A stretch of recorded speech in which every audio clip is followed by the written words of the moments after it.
Hi everyone, welcome to our live crochet event. I'm Brenda KB Anderson, and today I have a super fun little tiny project for you. It is the baby bean booties, these cute little baby booties that I designed. So I'm going to be walking you through all of the steps that you need to know to make these booties with me.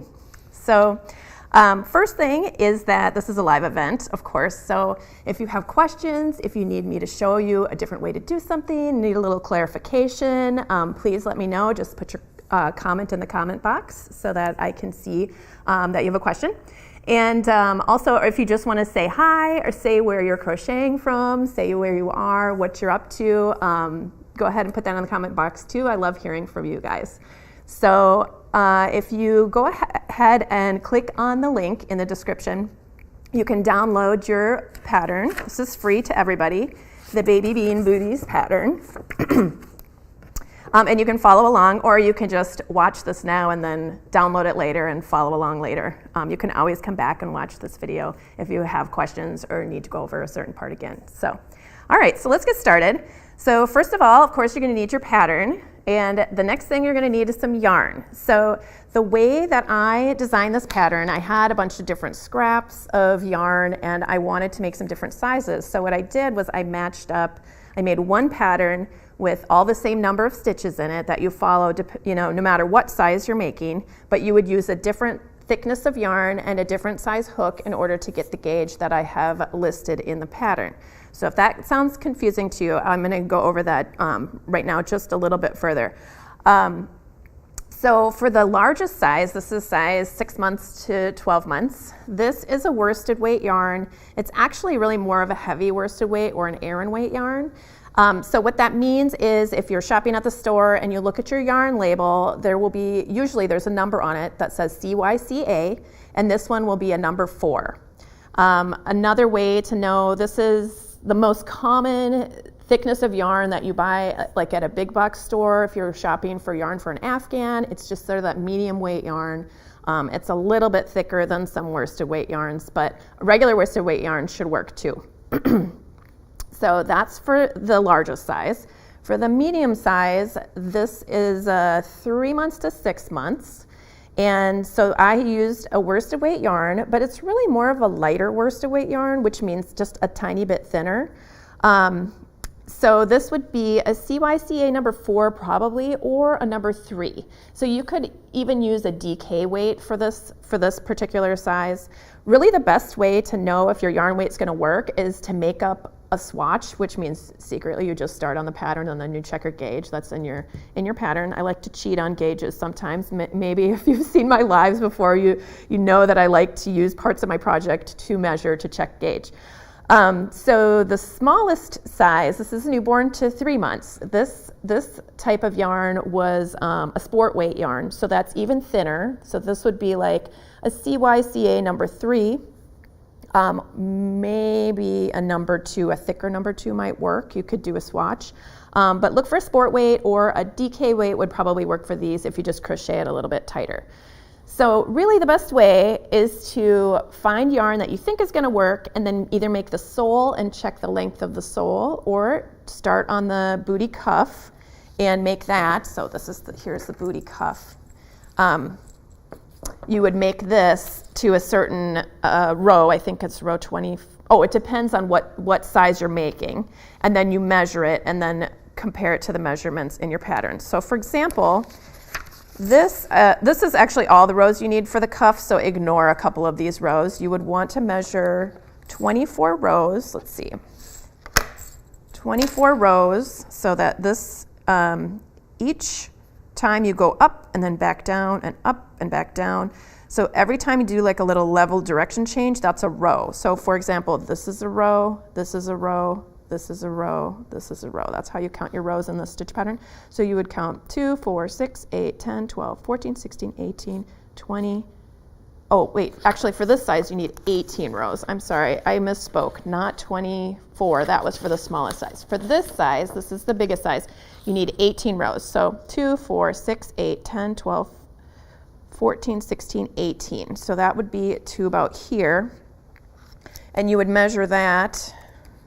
All of the cuffs should be, let's see, So you're going to measure in this direction, and then you're going to measure in that direction.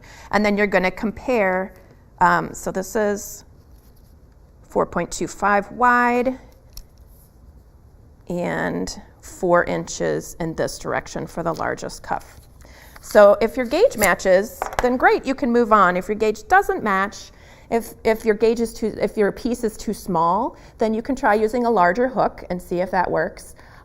If that isn't enough, or if you don't like the fabric that results, you could add a thinner yarn to it to make it a little bit bigger, to make it a little bit thicker. If your gauge is too large, then try going down a hook size and see if that corrects your gauge for you.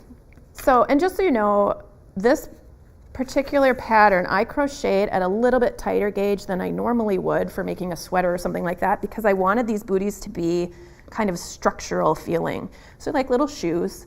And I didn't want them to be, I wanted there to be a difference between the booties and the socks, right? So these needed to have a little extra structure, so I crocheted them just a little bit tighter than I normally would for a fabric that I want to have drape. So you'll choose your yarn based on that. This is all listed in your pattern, so you don't have to remember what I'm saying. You'll pick out your yarn, and then you're going to need a crochet hook, whatever hook you need to get the same gauge that I have listed in the pattern for the size that you're making. So for mine, I'm using this heavier worsted weight yarn for the largest size, and a G hook, which is a 4mm hook. Now that, your hook may change depending on how you crochet. So don't be worried if you end up using a bigger crochet hook or a smaller crochet hook. As long as you get the gauge, then you're good to go. All right, so you'll just need yarn, a hook, the pattern, and then a couple of stitch markers to help you keep your place, and I'll be showing you what we use those for as we go. All right, so to begin, like I said before, you would just start on the cuff, and we're working the cuff back and forth in turned rows. So actually, let me just kind of show you the construction plan of this bootie so you can visualize where we're going to go here. All right, so the cuff, this is worked back and forth in turned rows, and then you'll end up with that rectangle you saw earlier. Then we do a little slip stitch and turn that into a tube, and then we don't need to fasten off, but then we will start crocheting around the open end of the tube. So we crochet around here, and then when we get to the toe, we're going to work back and forth and back and forth and back and forth in this cute little bean stitch pattern. That's why these are called the bean baby booties, baby bean booties. It's hard to say. So work back and forth like that, and then we're going to start working around after you get the top of the foot. Then you're going to work around and around the bootie to make the bootie upper. So that will look like this. And then you make the sole, and then you slip stitch them together. So there isn't any actual seaming, it's just sort of sewing with slip stitches. So that, I know some people don't really enjoy sewing their crocheted projects, so this one's for you guys. All right, so we're gonna begin the cuff. Here, let me start over. We're gonna do a slip knot. So we can draw a little E, flip the loop over onto the yarn that's connected to the ball, put your crochet hook under that, and pull on your two ends, cinch it up to your hook, and then we are going to chain 19 stitches, okay? So yarn over, pull through, that's a chain. 1, 2, 3, 4, 5, 6, 7, 8, 9, 10, 11, 12, 13, 14, 15, 16, 17, 18, 19. So the last of those stitches counts as a turning chain. We're not going to ever stitch into it. It's just basically like a ladder to get us up to the next row. So I like to work into the bottom of my chain because I find that it's a little bit neater and tidier. So instead of working under this V, I flip the chain over, and then I work under these little dashes that are on the back. So that's what I'm going to be doing. But if you are like, Brenda, I don't like doing that, I'm just going to do it my own way, that is completely fine. So we're going to skip that first stitch because remember I said that was a turning chain and we don't ever work into that. And we're going to work into the next stitch. So insert, yarn over, pull up a loop, yarn over, pull through 2. This is a regular single crochet. So insert into the next bump, yarn over, pull up a loop, yarn over, pull through 2.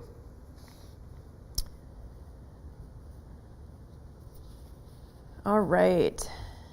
And hello, Kathy Blossom from South Texas.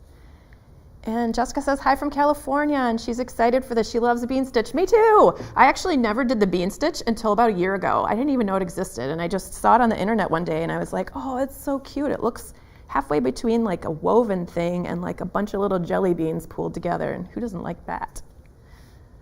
Oh, and Barbara says hello from, I'm probably going to say this wrong, is it Bonn in Germany? I'm not sure. You can correct me, Barbara. All right, and Brandon says, this is amazing, I need crochet materials. All right, Brandon, no more excuses. Go get those crochet materials. All right, so I'm doing single crochets all the way across the bottom of that chain, just regular single crochets. So we'll have a total of 18 single crochets. And for this cuff, we're just doing the same repeating stitch back and forth to make the ribbing. So the only thing that's different, the only thing that changes on the next rows is that we're gonna change where we put the placement of our hook in order to get that nice stretchy ribbon. And I'll show you that, ribbing, sorry. And I'll show you that in just a minute. I'm almost at the end here. A couple more stitches.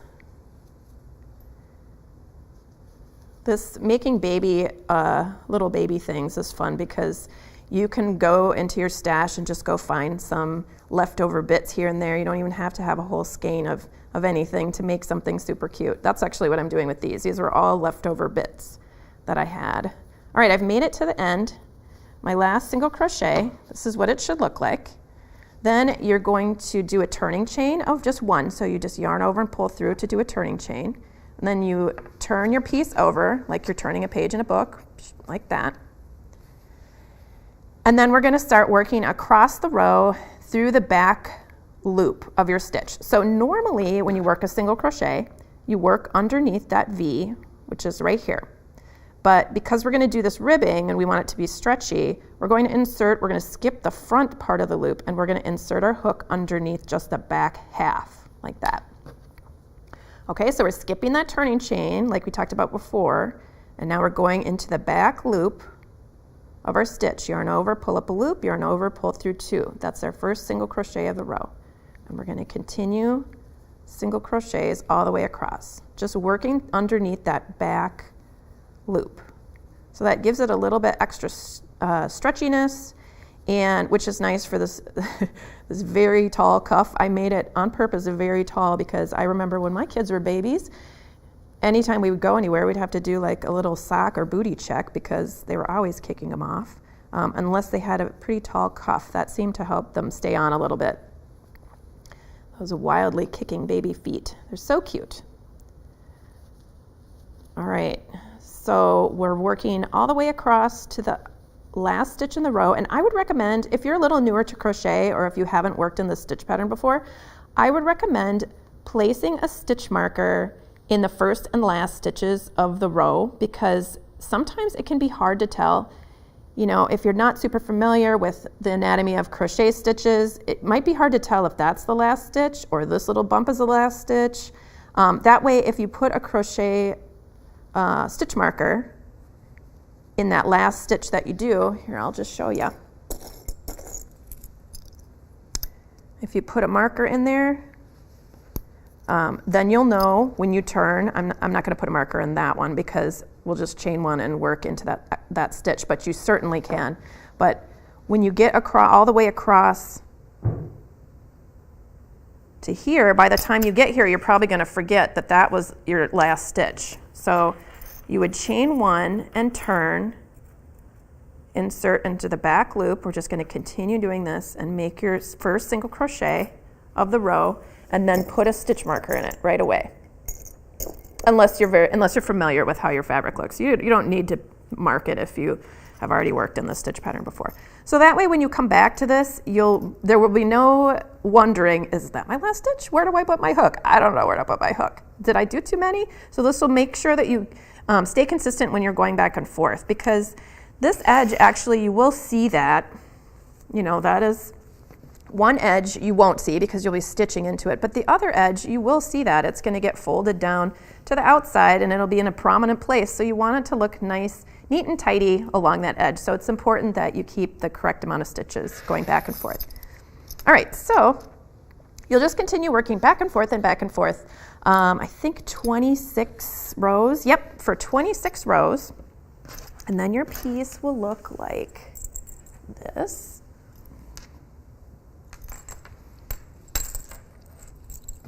So remember, this is the larger size. You'll still have the same amount of rows and the same amount of stitches and everything for the smaller sizes, but it'll just look a little smaller.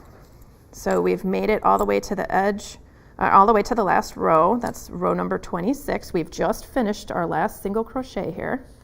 Then we are going to chain 1 and turn as if we're going to work another row. Okay, so we're just pretending we're going to work another row. But instead of working across here, we're going to fold our cuff up like that. And then we are going to slip stitch the edges together by working through one loop out of each surface, each edge, and we're working them together. So here's the first back loop, the back loop of each edge, I should say. So this, we're going to go under the back loop here, and then we're going to go under the back loop here. So through here and then through here. So, and then we're just doing a slip stitch. So you don't yarn over first. You just insert your hook under that back loop and under the back loop just behind it. Yarn over, pull it through both those loops and through the loop on your hook. Okay, so this is our way of seaming without using a needle. We're just crocheting it. Yarn over, pull through, pull through. Okay, so insert underneath that back loop, underneath the back loop of the one behind. Grab that yarn, pull through those two loops and the one on the hook. So make sure you're not pulling this super tight. This is one thing that can happen. If this loop starts to get too small, then you will kind of constrict the edge here. It's not really that big a deal because your cuff does not really need to stretch this much in this direction. It mostly needs to stretch around the baby's legs, but it might end up kind of cinching it in a little bit and you might get a little dip where that seam is. Not really a big deal. It's just something to watch for because I think a lot of us naturally, when we do slip stitches, pull them a little bit tighter than how wide our single crochet stitches would work or would be. Let's see. And Kathy Blossom, yes, I am going to show how to do the bean stitch. I'll be showing all the steps that you need to know. So. And Tequila Scott, hello from Alabama, hello. And hello to Priscilla from California. All right, so you will do your slip stitching all the way across. I'm gonna do it a little faster now. Remember, we're just working through that back loop, slip stitching in each set of stitches all the way across. So you'll do a total of 18 stitches to get to the end. And we're about halfway there. And I like to do this on a lot of my projects because it just seems, I don't know, actually it's funny because I am also a sewer. I've been sewing ever since I was young and I love sewing, but sometimes when I'm making a crochet project, I don't really feel like sewing it too. I just want to keep crocheting. So I end up doing this type of thing in a lot of my projects where I need a cuff for something like in mittens or the ribbing for a hat or something like that. I'll do this little technique where I just slip stitch them together. Okay, so we've made it to the end, and I'm gonna just tuck this yarn tail in here so we don't have to look at it and it's not gonna get in our way. And you know, normally I would tell people if you were making a mitten or something to turn it right side out because here you can kind of see our seam here. It's not a big deal, but it looks a little more uniform on the inside. But we're going to leave it like this because on the booty, when you wear it, you're gonna fold it down like that and then you will see the outside. Okay, so we're just gonna leave it with the wrong side out. Okay, so now we're going to start working around the edge of our cuff. So we're gonna put one stitch into each row end. And what that means is every time, like we talked about counting our rows, every time there's sort of a change in the direction of the stitches. I like to think of this ribbing as being sort of like little peaks and valleys. So like if you look at my hands, see how they stick up here? Every time you have a different surface change, that's another row. So if you were counting your rows, you would put, and you were putting one stitch in each row end, you would put one here, one here, one here, one here. So you got to put one on each surface change, okay? And then you'll have 26 stitches around. Another way to do this is just to divide it with stitch markers. Like you could divide this in half and make sure that you just get 13 here and 13 there, because that 13 plus 13 is 26, and you'd have the right amount. It doesn't really matter that they go exactly into that row end, but this way you don't have to get that stitch marker out and you can just keep on crocheting. All right, so we're going to insert our hook, yarn over, pull up a loop, yarn over, pull through 2. That's the first single crochet of the round. I am going to just put my stitch marker back in there so that we see that when we come around. Oops.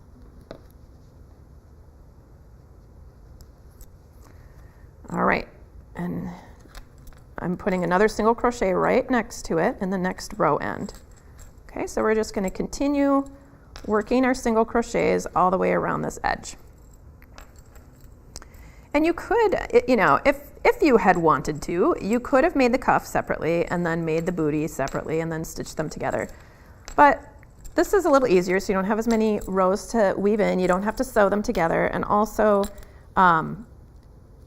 it can, a lot of times I will work into these row ends like this, just start working instead of doing a seam there, because then you have a little extra stretch. So when you're pushing that chubby little baby foot through here, it's not going to get stuck on your seam line.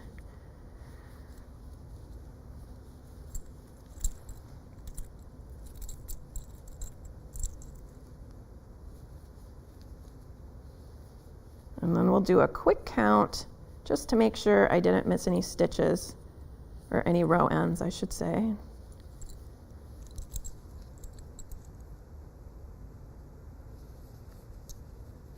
All right, let's just count, make sure we have 26. So 1, 2, 3, 4, 5, 6, 7, 8, 9, 10, 11, 12, 13, 14, 15, 16, 17, 18, 19, 20, 21, 22, 23, 24, 25, 26. All right, we got it. 26. So where this seam is, that's going to be the center back of your cuff. That's going to be the center back of your booty, just to orient you a little bit.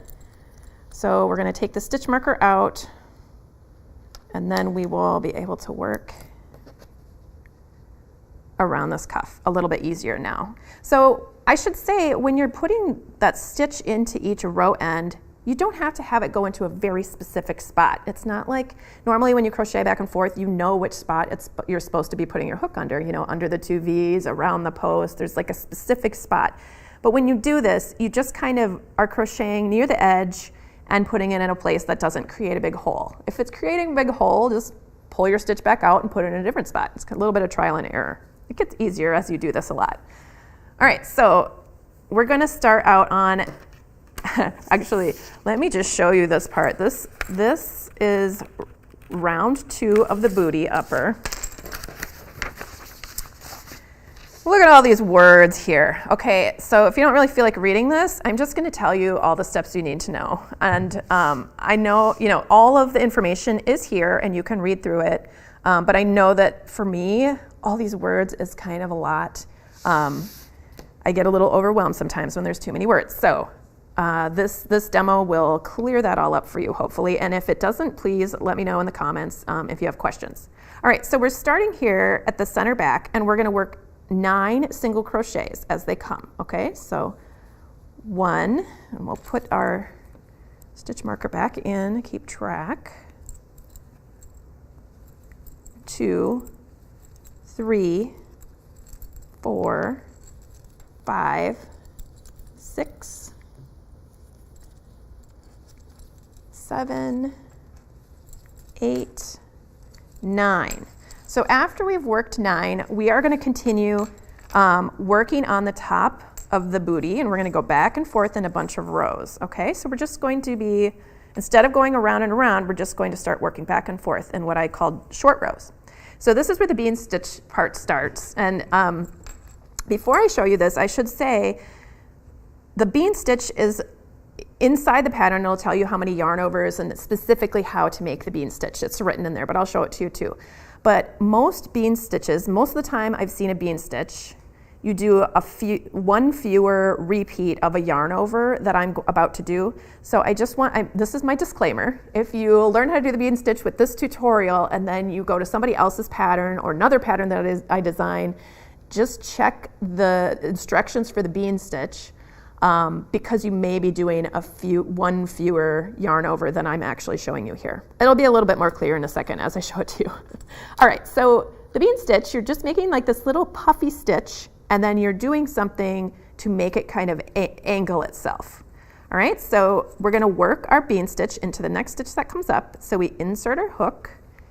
We don't yarn over first, I'm just pointing that out because that's similar to a puff stitch. You just insert your hook, you pull up that yarn, and now you yarn over, insert, yarn over, pull up, yarn over, insert, yarn over, pull up, yarn over, insert, yarn over, pull up. So I did one more of those yarn over, insert, yarn over, pull up, that series. I did one more of those than what you will see most of the time when you see the bean stitch, okay? And the reason that I did that on these booties is because I did not want their cute little toes popping out through in between the bean stitches. I wanted these bean stitches to be extra round and like a little more solid. So I added that extra yarn over in there. All right, so now I have 8 loops on my hook. Then I yarn over and pull through everything. Then I will, and see how, I'm just going to point out, once you yarn over and pull through everything, that completes that bean stitch, but your bean stitch, the top of the bean stitch is actually over here on the side, okay? And that will be a little more clear when we work back and forth. All right, so then you yarn over, or you make a chain, yarn over, pull through to chain 1, you skip, my stitch marker is making some noise, I'm just going to put it here. You do a chain 1, then you skip the next stitch. Then you make a bean stitch in the following stitch. So again, you just insert your hook first and pull up a loop. And then we do the series 3 times. Yarn over, insert, yarn over, pull up. Yarn over, insert, yarn over, pull up. Yarn over, insert, yarn over, pull up. And then you yarn over and pull through all 8 stitches. That completes your bean stitch. So the top of your bean stitch is over here. And this is important for the next row, okay? And I'll show you that when we get to the next row. So we're gonna chain 1, skip a stitch, and then we're gonna do a bean stitch here. I'll do it a little quicker. 1, 2, 3. And when you make these loops, you really need to make these just a little taller than you might think. If you've never done a puff stitch before, definitely take the time to figure this out because you need to just pull up, hold your hook a little bit away from your fabric when you're making those loops so that when you do this last yarn over and pull through, you are pulling through a lot of loops there and there's a lot of chances for your hook to get stuck. So you really need to make those a little bit longer than normal. Okay, so we chain 1, skip 1, and then we're going to do our last bean stitch of the row here. 1, 2, 3. Yarn over, pull through everything, and then we're going to end with a chain 1. So then we should have, at this point, you should have 1, 2, 3, 4. 4 little bubbles there, 4 little beans. All right, so then we're going to turn our work to work in the opposite direction. And before we do that, we can do a turning chain. Chain 1. So now we just did a turning chain here. We're not going to work into that because we don't work into our turning chains in this pattern. This counts as a stitch though, this one right here, if you're counting your stitches. All right, so we're going to turn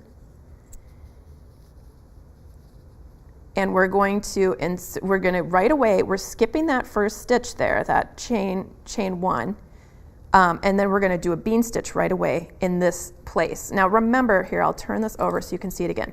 Remember when we do our bean stitch, how the top of the stitch is really secretly over off to the side? I'm going to keep that in there so when I turn it, you can see. See, now it's slightly, because we turned it over and we're working on the wrong side, or the wrong side of our work, it's a little bit to the left of your bean. All right, so we're working into that, so it's like kind of like a little triangle hole right there between your bean and the top of the bean. That's the top of the stitch. All right, so we're going to insert, pull up, and then 1, 2, 3. Yarn over, pull through. Then we do a chain 1. Then we skip. This was a chain 1. We're skipping that and we're going to work into all the way across the row. You just keep working your beans into your beans, okay? So make sure you know where that bean stitch is. All right, so insert, pull up a loop. 1, 2, 3. yarn over, pull through everything. Then we're gonna do a chain one. See how those chain ones, they really look like they're the top of that bean stitch, but they're secretly not. So do not be fooled by those chain ones. All right, so we're gonna insert here, pull up a loop, yarn over. Okay, we're repeating that 3 times, yarn over, pull through all 8, chain one. Okay, we're doing our last bean stitch in this side of that bean stitch, right in the, well, it's really the top, but it's on the side. So insert, pull up a loop, 1, 2, 3. Yarn over, pull through all 8. Then we're gonna do a chain one, and that counts as the end of this row, okay? So we're gonna repeat that back and forth to make the little top of the booty. And I'm gonna do that a little bit quicker. So we'll do a turning chain, skipping the turning chain, skipping the chain one, making a bean stitch here. Chain one, bean stitch, chain one, bean stitch, chain one, and don't forget that bean stitch over here. It's a little bit off to the side. That sort of off to the side thing is what makes these bean stitches slant back and forth depending on what side you're working. All right, so we're gonna do that 2 more times. We're gonna go this way and then back that way. Okay, so we'll do that a little bit more quickly. We're skipping all that business, going right into that bean stitch, pulling up our loop, making a bean stitch.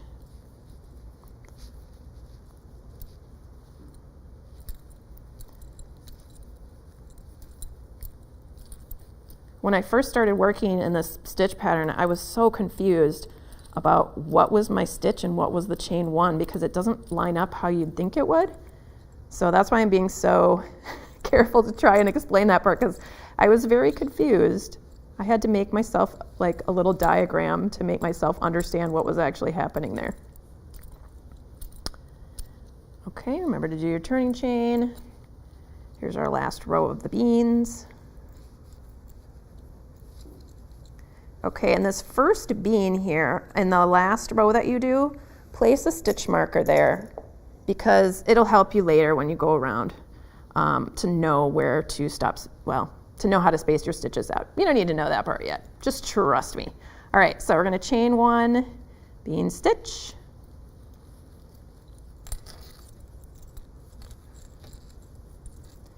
chain one, bean stitch,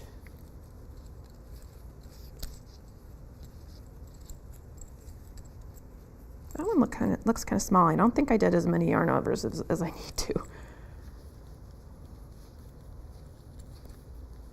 There we go.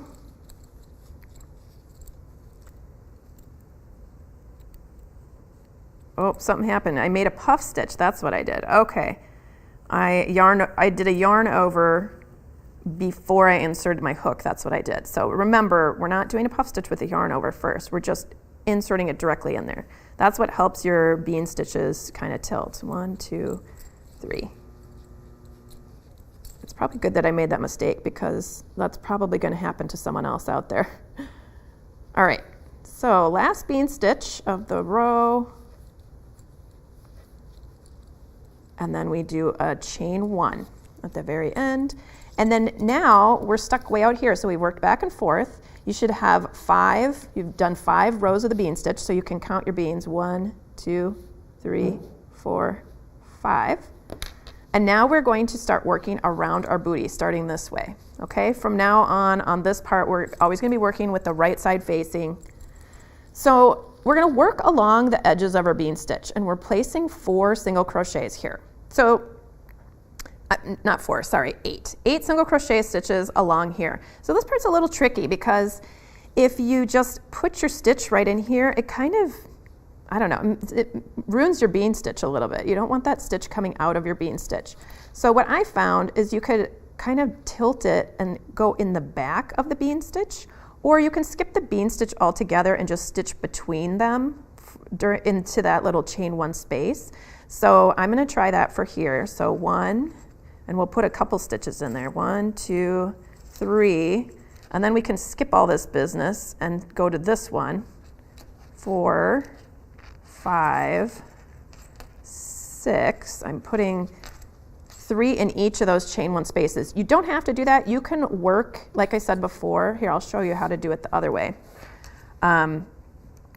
If you, instead of just going directly down straight into your bean stitch, if you put your hook in so that you're only going through the back loops of your bean stitch that you won't even see, then it won't wreck your bean. Okay, so we've already done 6. 1, 2, 3, 4, 5, 6. So we're gonna do 1 more here, and I'll do 1 more at the base of this bean. Oh, and I forgot, when we started going back and forth, after we did that very first row of beans, I forgot to tell you to put a stitch marker in the following stitch. And that just helps you distribute your stitches along here and then know what the first stitch of going around the back of the booty is, which is right here. So I should have done that while I was demonstrating that part. But you would have, if you followed the pattern, if I followed my own pattern, I would have had a stitch marker right there to make sure that I'm on track. All right, so I've got 1, 2, 3, 4, 5, 6, 7, 8 single crochets along that side of the booty. Then I'm going to work 10 more single crochets around to the back stitch marker. So 1, 2, 3, 4, 5, 6, 7, 8, 9, and 10. So we've made it to our back stitch marker, showing us where our center back is. And so we're going to continue going around this booty. So we're going to do 9 single crochets into the booty cuff. I'm having troubles with this particular stitch marker today. All right. 1, I'm putting that back in. 2, 3, 4, 5, 6, 7, 8, 9. Now we've gotten again to the side of our short row bean section. So we're going to be putting 9 stitches this time along that edge. So I'm going to start down here. I'm going to be working into that bean stitch, but only through those back loops. So poke your hook in at kind of at the side of the bean and out somewhere on the bottom of the bean. So 1, 2, and then we'll do a couple in here. 3, 4, 5. We'll do another one. 6. And then I'm going to do one in the back of this bean. 7. And then the reason I had you put your stitch marker here is so that you make sure you get your 9 in before you get to that marked stitch. Okay, so I have 2 more stitches to do. 1. Okay, so I should show you. See how there's this little hole here? I know that if I make a stitch here, that's going to make the hole even bigger. So you might think, oh, there's a hole there. I'll fill it in with a stitch. No big deal. But guess what? It doesn't work that way. It makes the hole even bigger. So you have to kind of seek out tighter places with your hook when you're working into your row end so that they don't stretch that hole out even more. All right, so there's my 9th stitch. So again, we just crocheted 1 stitch into each of those stitches, and then we worked 9 stitches into this side edge here. And by the way, I should have mentioned, ever since we arrived at the stitch marker, we've been working on round 3 of the booty from here up here. See, we passed all that round 2 business where it's like a whole paragraph explaining everything. We passed. All right, so I'm removing my stitch marker because I know that that's the next stitch I'm going to stitch into. So we're going to work into across all 8 of those stitches. 1, 2, 3. Make sure you're getting the chain 1 stitches and the bean stitches. 4, 5, 6, 7, 8 across the toe, and then you just keep going. 1 stitch into each of these stitches all the way around to the back.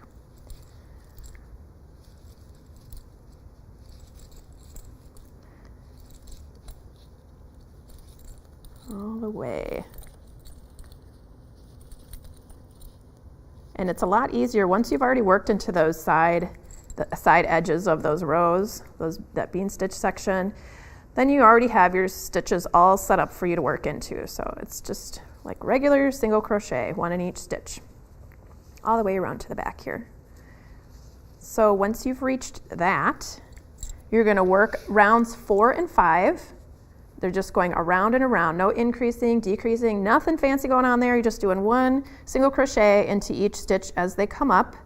And so your booty upper, see, I'm going to put a stitch marker in that because I'm going to finish these booties later. After you finish that, you'll have a piece that looks like this. Okay, so this is just adding those 2 rounds of single crochet. All right, and so when you do your very last single crochet of the round, you're going to put a stitch marker into that last single crochet. And then I did a little slip stitch to fasten off in the next stitch. Okay, but mark the last single crochet stitch that you do with stitch marker. And then you're just going to set that aside and work on the sole of the booty. So let's see. I'm going to need new ball of yarn for that. Okay, so the sole of the booty, I made a little chart for you guys because you know how I love my charts. I like to have a visual representation of what I'm making, a little picture to follow, especially when it can be something that's kind of confusing. Like this sole actually starts out with a row and then it is worked in the round. So if you've never done that kind of thing before, this chart should help. You're just going to chain 11 stitches. Wait, let me check. 1, 2, 3, 4, 5, 6, 7, 8, 9, 10, 11. Yep, 11 chains. So as you can see in this chart, if you've never read a chart before, that's fine. This is basically a pictorial representation of what is about to happen here. This chain right here, this code down here tells you what all of these little symbols mean. So these little ovals, they mean chains. The plus signs mean single crochets. And that sort of T shape, those are half double crochets. And the thing that I really love about charts is that you can just look at it to understand where your stitches are going. Like for example, here in this round, like we're just preparing you for working in the round. So you're going to start here with this little arrow, and then you're going to work single crochets into each of your chains across. So that's 10 because you're skipping that turning chain. And again, I recommend working into the bottom bumps like we did earlier when we worked on the cuff, but you don't have to. It'll just make it a little bit more clear, especially on the next round where you're supposed to put your stitches if it looks exactly the same on both sides, because that is what working into the bottom bump actually does. It makes the bottom look just like the top. See, it's just a row of little V's. Okay, so we're working single crochets all the way across that setup row.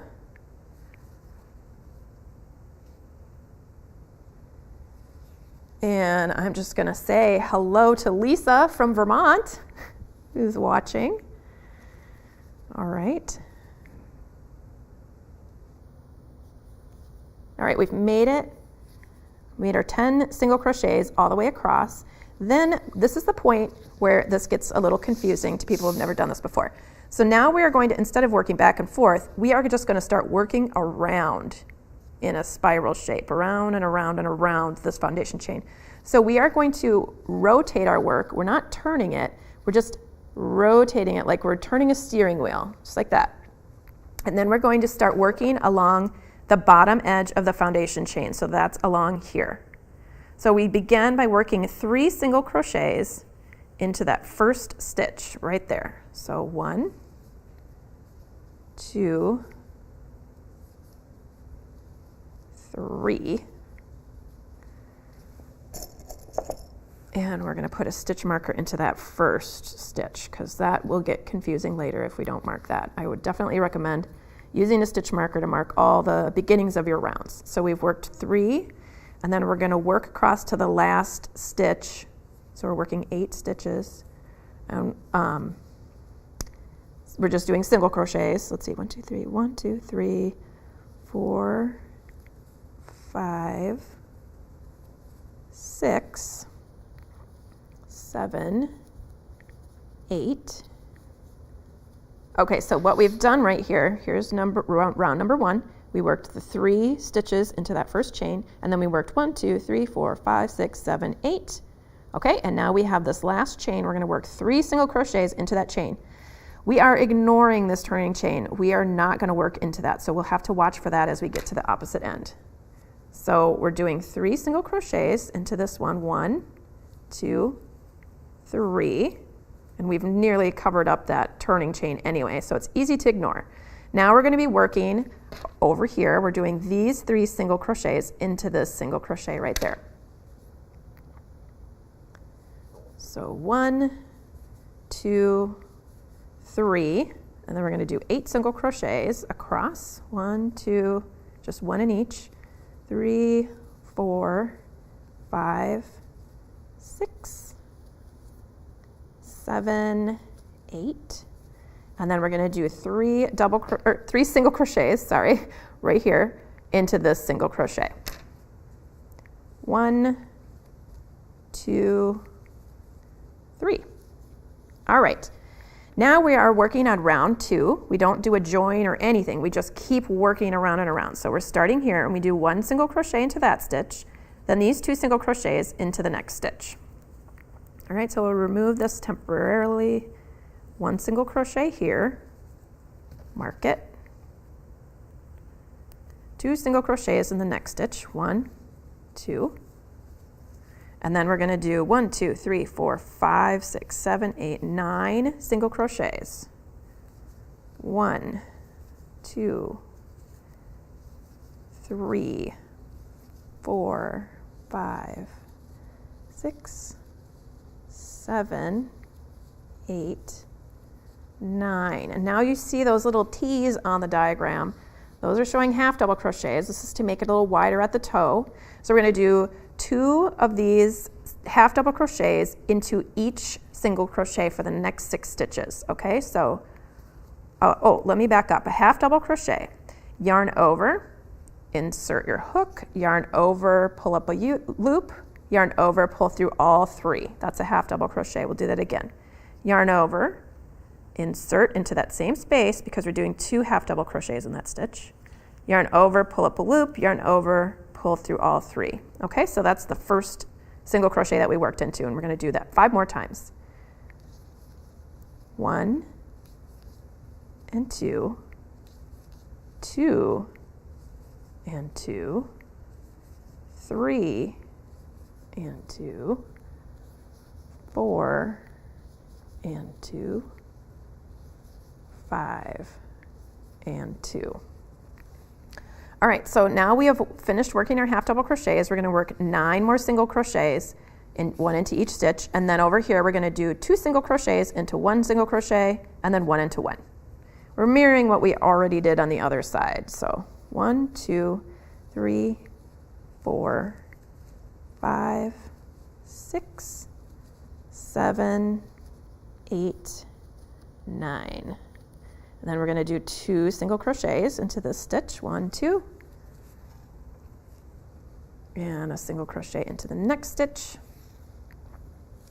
All right, and then we are going to continue on round 3. We're going to do single crochet, and then 2 single crochets into that stitch. Okay, so watch out for that increase. And then we're going to do 5 single crochets. And let's just stop there at that point. We'll get that far. So 1, 2, put our stitch marker back into that first one we did.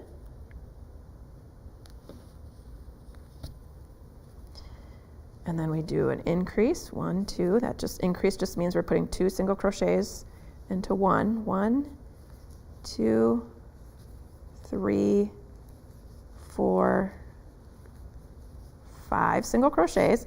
Then we're going to do 4 half double crochets, 1 in each stitch. And then we're going to do this little pattern where we do 2 half double crochets, 1 half double crochet, 2, 1, 2, 1. Okay, and then it's going to end at the center of the toe. All right, so we'll do those 4 half double crochets next.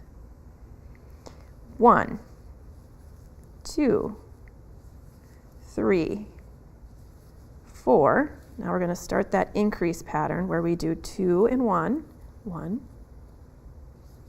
2, and then 1 in the next. 1,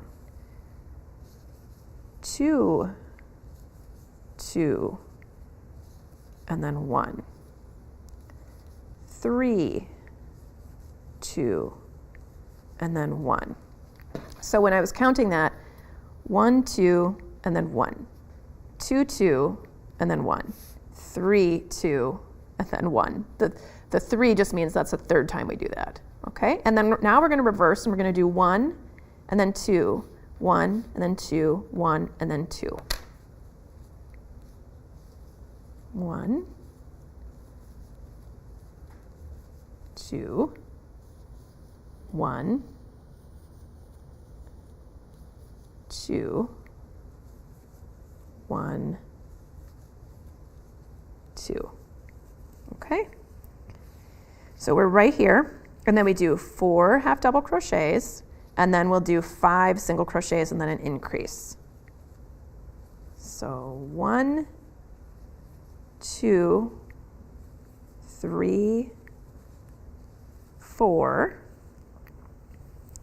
1, 2, 3, 4, 5, and here's our increase, 2 single crochets, and then 2 more single crochets, 1 and 2. Okay, so we've finished our sole, and so the next thing we're going to do is we're going to attach the sole to the booty upper. Okay, remember we had this marked stitch here, so we are going to work through the next stitch of the sole. Let's see, I'm trying to remember if I had you guys do a little join there. I'm just going to peek really quick so that I'm consistent with the pattern. Oh yeah, I did. Okay, so sometimes I will do this and join at the end of a round after I've been working around and around with no joins. Just to kind of smooth this out so there isn't a jog, I will just do a slip stitch join in the next stitch, which is right there. Okay, and then we are going to continue by working into that very same stitch that we just slip stitched into, okay? So just ignore the slip stitch you just did, and we are going to be working under the back loop of that same stitch we just worked into, and we're going to come out of the back loop of the marked stitch in our booty upper. So just to orient you, this is the center back. That was the marked stitch that we did on the very last stitch.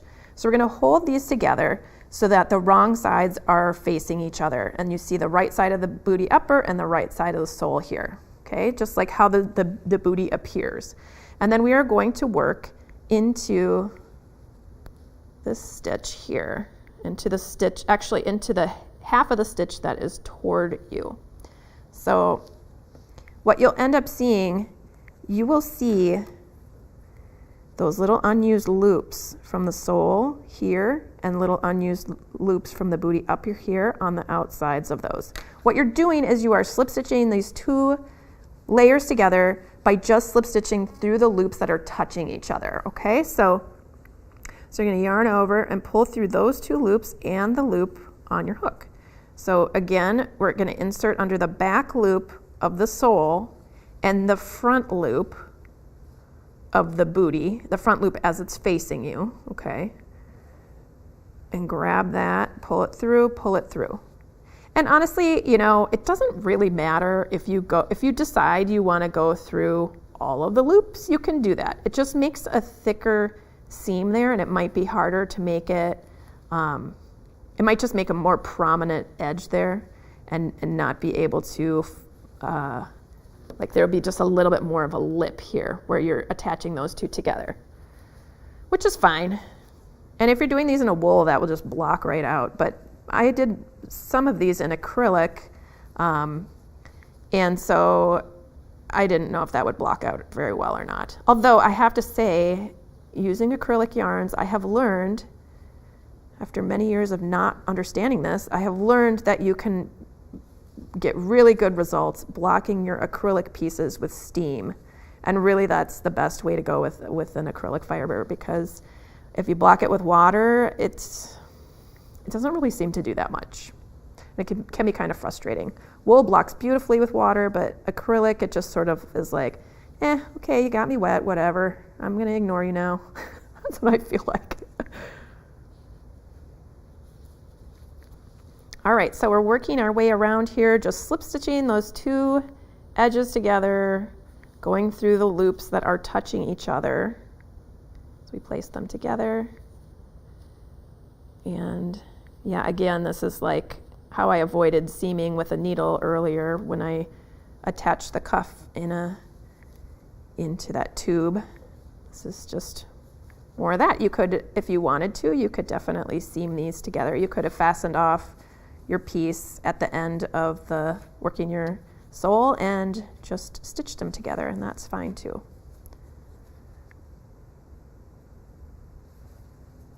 But I'm just going to keep going with my hook.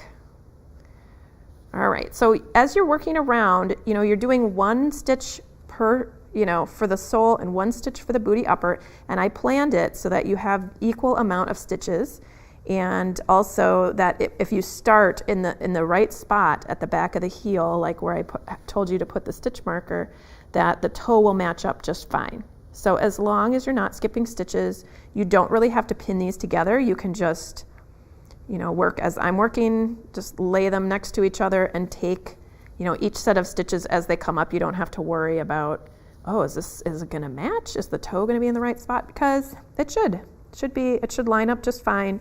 It has the proper amount of stitches, and as long as you start in the right place.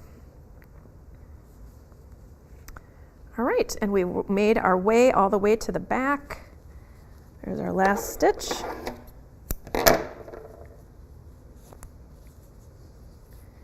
All right, and if anybody has any last lingering questions, get them in now so I can answer them, because I'm going to wrap up in a few minutes here. But you can see that we worked our little stitches around here. We worked our two pieces together, and it is kind of curving in just a little bit. But if you block these, if you add just a little, you could put like even a yarn ball in there probably, or a little bit of tissue paper or something like that to kind of pack it in there. You don't want to stretch out your piece. You just want to make it shape into the shape you want it to be, nice and flat like that. So put enough tissue paper or whatever you're using, something soft, mold it into the shape that you want. Make sure that it's not distorting your slipper. And then get your iron, if this was an acrylic yarn that you used, any iron with a steam setting will do. So you just put it on a high steam setting, and then you put your iron just above your piece and give it a couple shots of steam. And you can move your iron away and kind of pat things into place. You don't want to burn yourself though, so make sure you move your iron away. Don't get in there with your hand while you're steaming, or you could get hurt. So if you used a wool, then I would say instead of packing this with yarn or tissue paper, I would pack it with, like, if you have some plastic bags or something that will not absorb water, put it in there. You can soak your booty like you would normally block something. Soak your booty, squeeze out most of the water, and then kind of pack the foot and let it just air dry as it is, and then it'll make a really nice shape, and all the fibers will kind of even out. And if you're thinking, I'm not going to block these are just going to get worn and thrown in the wash, that's fine too. I mean, I didn't block this one, and it looks just fine. Once you get, even with this little dip in here, even if you just left it like that, once you put a foot in there, that dip's going to go away. It doesn't matter. It's just kind of like a vanity thing to block this at this point, because the baby's not going to care. It's mostly just you. But they'll look super, super cute, and I'm sure anyone would be excited to get a pair of these for their new baby. Let me just check in here real quick. All right, and thank you, Anna, for the compliment. And let's see, did I miss anyone? And Elaine, hi from New Jersey, hello. And yes, Lisa, she says this is helpful explanations. Thank you, Lisa, I appreciate you saying that. And thank you, Kathy, for the compliment. And I am so happy to share this pattern. It's been super fun teaching you, and I hope that you guys go out and make some of these cute little booties and bring them out into the world. So thank you so much for joining me, and I will see you next time.